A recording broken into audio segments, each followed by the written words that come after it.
பாருங்க ஃப்ரெண்ட்ஸ், இது வந்து கன்னியாகுமரி மாவட்டம் பேச்சிப்பாறை டேமில் இருந்து பார்வதிபுரம் வல்லங்குமாரம் பாலம் வழியாக பறக்கை குளத்துக்கு போகக்கூடிய சேனல் கால்வாய். இதில் வந்து ஒரு ஷட்ரு போட்டிருக்காங்க. அதாவது முன்பு ஒரு 15 வருஷத்துக்கு முன்பாக விவசாய நிலத்துக்குள்ள ஷட்ரு போட்டு விவசாய நிலமாக இருந்த இடம். இதை வந்து அந்த விவசாய நிலத்துக்கு நேர் முன்னே அந்த ஷட்டருக்கு முன்னாடி என்ன இருக்குது பாருங்கள், எவ்வளோ பெரிய வீடு இருக்குது பாருங்கள். அப்போ அந்த புறம்போக்கு கால்வாய் எங்கே போச்சு, அதுக்கு அப்ரூவ் கொடுத்துருக்காங்க.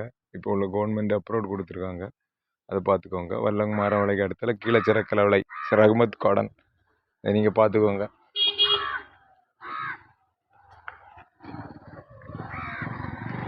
சுமார் ஆயிரக்கணக்கான வீடுகள் இதில் இருக்குது. எல்லாமே அப்ரூவ்டு பிளாட்டு தான்.